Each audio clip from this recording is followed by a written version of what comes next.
Hello दोस्तों, मैं विशाल यादव अपने चैनल वेल स्टडी पर आप लोगों का स्वागत करता हूं। जैसा कि आप लोगों ने मेरे पिछले वीडियो में देखा होगा कि मैंने समुच्चय के बारे में बताया है और समुच्चय की परिभाषा को उदाहरणों के माध्यम से अच्छी प्रकार से समझाया है और उसमें समुच्चय को कैसे निरूपित किया जाता है इस बारे में भी बताया है। अगर आप लोगों ने अभी तक उस वीडियो को नहीं देखा है तो आप लोग अपने आई बार पर क्लिक करके उस वीडियो को देख लीजिए, फिर इस वीडियो को देखिए ताकि आप लोगों को सेट का जो कॉन्सेप्ट है वह अच्छे से समझ में आ सके। तो उसमें हम लोग पढ़ चुके थे, क्या क्या पढ़ चुके थे उसमें हम लोग पढ़ चुके थे समुच्चय पढ़ चुके थे, इसकी परिभाषा पढ़ चुके थे, परिभाषा भी पढ़ चुके थे और उदाहरण भी देख चुके थे कब किसको हम समुच्चय बोलेंगे किसको नहीं बोलेंगे। फिर उसके बाद हम लोगों ने इसका जो नोटेशन था, इसको कैसे मैथमेटिकली हम डिनोट करते हैं, इसका निरूपण हम लोगों ने पढ़ा।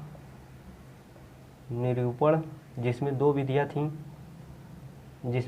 थी कौन सी? एक थी रोपण विधि, दूसरी विधि थी समुच्चय निर्माण विधि।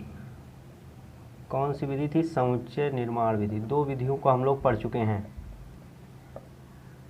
रोपण विधि,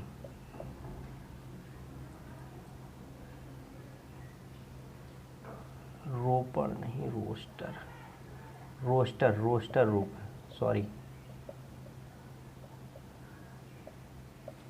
रोस्टर रूप था। हम लोगों ने इन सब चीज़ों को पढ़ चुके हैं हम लोग। अब हम इसके आगे पढ़ेंगे। इसके आगे क्या है? समुच्चय कितने प्रकार का होता है, समुच्चय कितने प्रकार का होता है ये पढ़ेंगे हम लोग। तो अब हम लोग अपना समुच्चय कितने प्रकार का होता है मैंने उस वीडियो में समझाया भी है कितने प्रकार का होता है। आपके सिलेबस में 4 प्रकार का समुच्चय है। पहला रिक्त समुच्चय है, दूसरा समान समुच्चय है, तीसरा परिमित और अपरिमित समुच्चय है, चौथा हम लोग पढ़ेंगे सार्वत्रिक समुच्चय।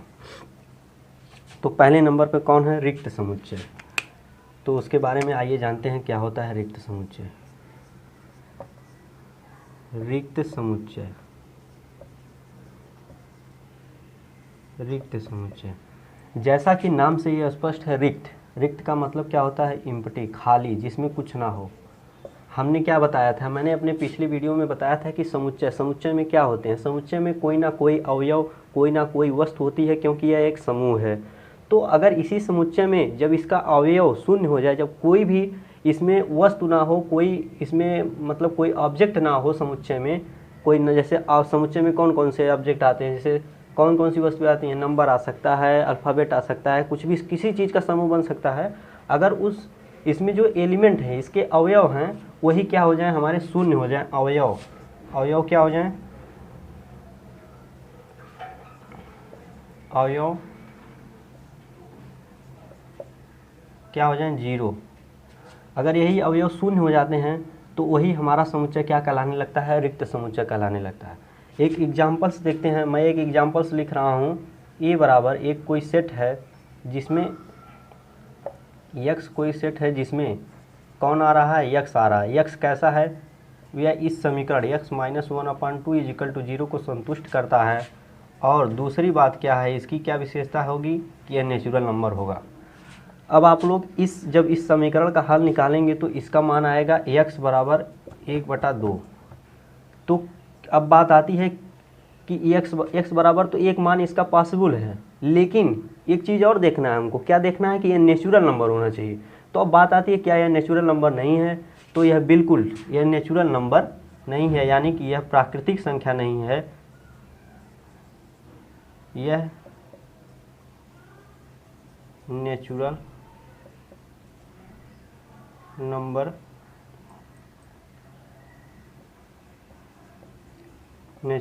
नहीं है।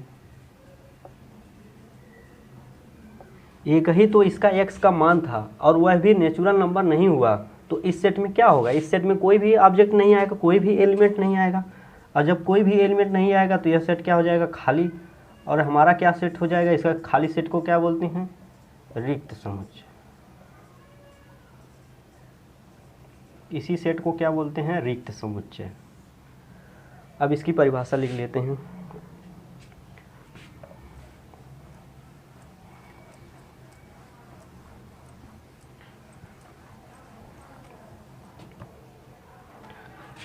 इसकी परिभाषा लिखते हैं, ऐसा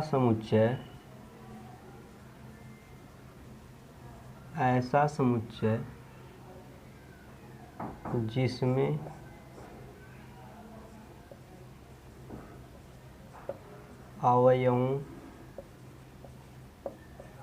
अवयवों की संख्या शून्य हो अथवा उसमें कोई भी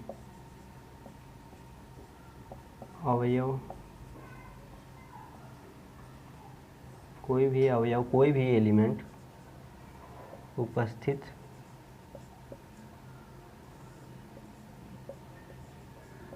ना हो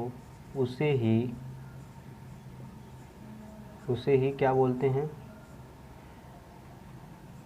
रिक्त समुच्चय। उसे ही रिक्त समुच्चय बोलते हैं, उसे ही रिक्त समुच्चय कहते हैं। अब इसको कैसे, अब बात आती है कि कैसे इसको डिनोट करते हैं मैथमेटिकली। तो इसका नोटेशन क्या होता है, लिख लीजिए। इसका नोटेशन क्या होता है, इसको या तो ये जो मझला ब्रैकेट लगाइए और उसमें कोई एलिमेंट मत लिखिए, और दूसरा इसका नोटेशन है फाई। दो नोटेशन है इसको, या तो इसको ऐसे डिनोट करिए या तो ऐसे डिनोट करिए। यह हमारा हो गया रिक्त समुच्चय। अब इसके बाद बात आती है परिमित और अपरिमित समुच्चय की। परिमित समुच्चय क्या होता है, परिमित समुच्चय, परिमित का मतलब क्या होता है, डिफिनिट। डिफिनिट का मतलब क्या होता है, निश्चित। निश्चित का मतलब क्या होता है कि वे समुच्चय जिनमें अवयवों की संख्या क्या हो, निश्चित हो। परिमित तथा अपरिमित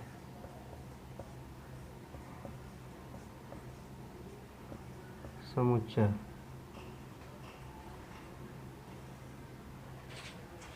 परिमित का मतलब क्या होता है, सीमित। परिमित का मतलब होता है सीमित। सीमित का मतलब जो लिमिटेड हो। इसके नाम से ही आप समझ सकते हैं कि इसमें क्या होगा कि जो एलिमेंट होंगे हमारे सेट के, वह क्या होंगे, लिमिटेड होंगे, उनको गिना जा सकता है या कुछ सीमित मात्रा में होंगे। और अपरिमित का मतलब क्या होता है, अनलिमिटेड, जिसमें समुच्चय में उपस्थित अवयवों की संख्या निश्चित ना हो, अर्थात कुछ भी हो सकती है, उनको गिना नहीं जा सकता है, तो वह क्या हो जाता है, अपरिमित समुच्चय हो जाता है। अब इसका एग्जाम्पल क्या होता है, इसका एग्जाम्पल क्या होगा, परिमित समुच्चय में कोई भी लिख दीजिए, 1, 3, 5, 7। एक हमारा एग्जाम्पल ये हो गया। यह क्या है, परिमित समुच्चय का। इसको अगर कैसे लिखना चाहते हैं, रोस्टर रूप में लिखना चाहते हैं, तो क्या लिख सकते हैं, 1 से 10 के बीच की अभाज्य संख्याओं का समुच्चय। फिर उसके बाद अगर हम दूसरा एग्जाम्पल लिखें तो हम अंग्रेजी वर्णमाला के स्वरों का समुच्चय बना सकते हैं, AEIOU। इसमें आप लोग देख रहे होंगे कि इसमें जो हमारे सेट में उपस्थित एलिमेंट हैं, अवयव हैं, उनकी संख्या क्या है, निश्चित है। अब उसी प्रकार हम लोग अपरिमित को जान लेते हैं। अपरिमित क्या होता है, जिसमें एलिमेंट निश्चित ना होते। तो क्या होता है उसमें, जैसे हमारा पहले नंबर पे क्या आता है, हम लोग बचपन से पढ़ते हैं नेचुरल नंबर। तो ये हमारा क्या होता है, एक अपरिमित समुच्चय होता है। कौन सा समुच्चय होता है, अपरिमित समुच्चय। इसके एलिमेंट्स को कैसे दर्शाया जाता है, ऐसे 1, 2, 3 यहाँ तक लिख करके, जैसे मतलब कुछ उसका, जैसे उसको पता चले कि उसमें किस प्रकार के एलिमेंट उपस्थित हैं, वहाँ तक इसके जो एलिमेंट होते हैं उनको लिखा जाता है। फिर उसके बाद डॉट डॉट लगाकर छोड़ दिया जाता है और फिर मझला ब्रैकेट लगा दिया जाता है। फिर अब इसके बाद इसमें तो एलिमेंट आप कोई निश्चित एलिमेंट नहीं देख पा रहे हैं। इसमें देखिए 4 एलिमेंट है, इसमें 5 एलिमेंट है, लेकिन इसमें एलिमेंटों की संख्या निश्चित नहीं है। उसी प्रकार अब हम पढ़ेंगे कि जैसे हम लोग पढ़ते हैं कौन सा रियल नंबर होता है, कौन सा क्या होता है, उसको जान लेते हैं। जैसे बहुत परेशानी होती है कि n किसको डिनोट करता है, r किसको डिनोट करता है, z किसको डिनोट करता है। यह सब हमारे क्या आते हैं, अपरिमित समुच्चय में आते हैं। तो अब जान लेते हैं उनको क्या होते हैं सब। तो अब हमारा यन, आप लोग जान ही रहे होंगे यन क्या होता है। यन से किसको डिनोट किया जाता है, प्राकृतिक संख्याओं को,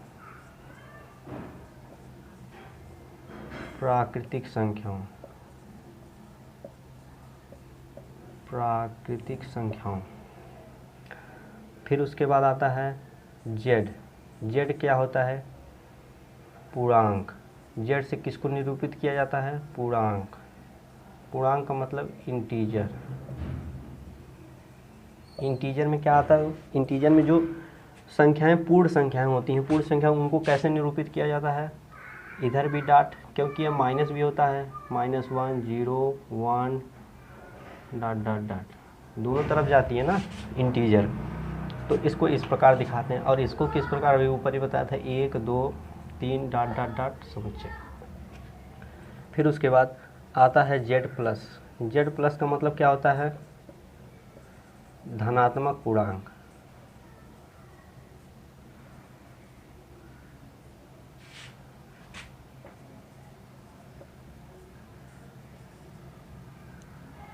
धनात्मक पूर्णांक का मतलब होता है ऐसा पूर्णांक जो ऋण वाले हट जाएंगे, बचेंगे केवल कौन वाले, धन वाले, जो मतलब प्लस पॉजिटिव होते हैं। 1 बचेगा, 0 बचेगा।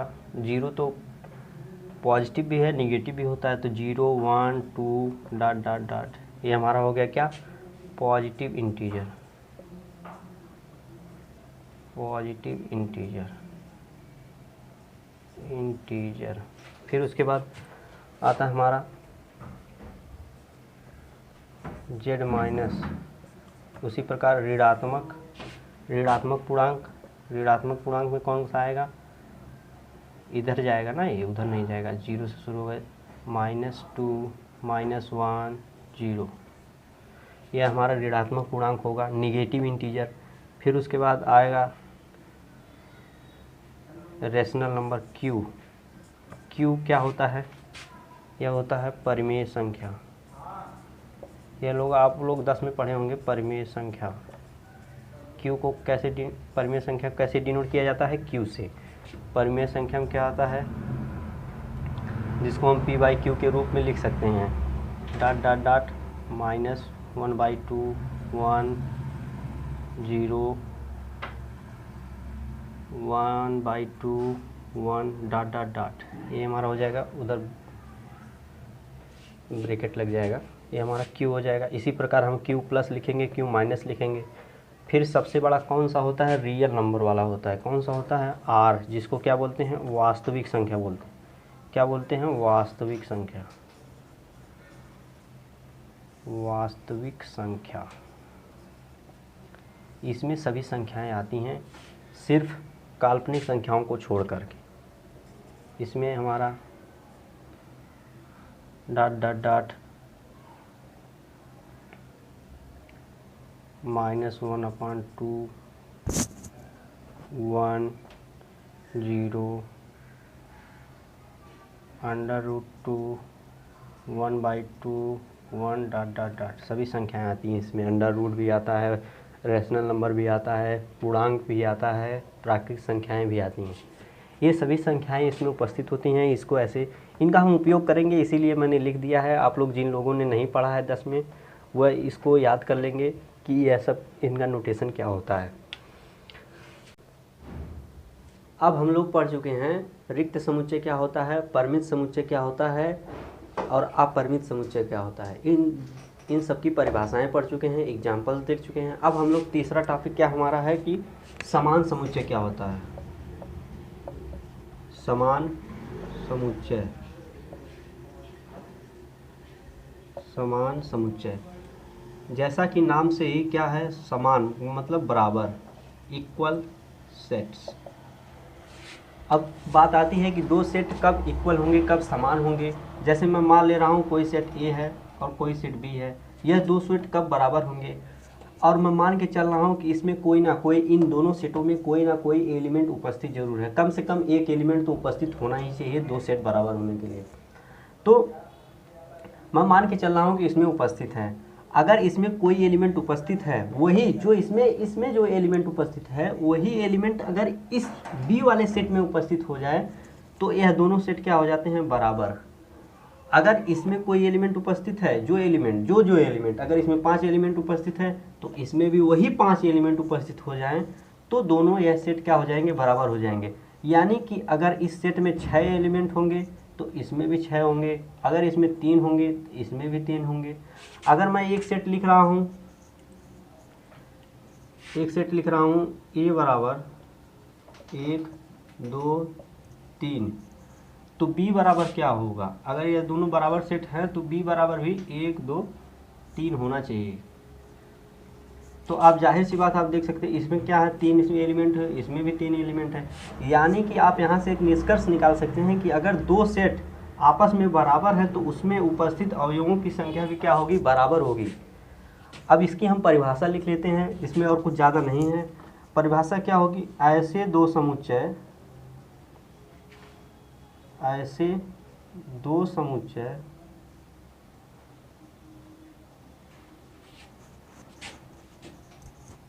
ए और बी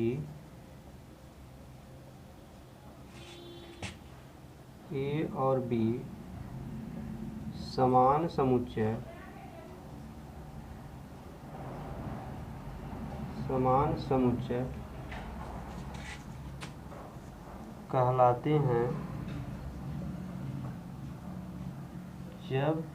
कहलाते हैं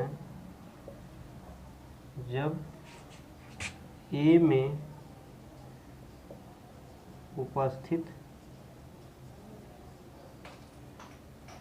उपस्थित अवयव बी में क्या कर जाए, बी में भी उपस्थित हो। ए के सभी अवयव क्या हो जाए, बी में उपस्थित हों और बी के सभी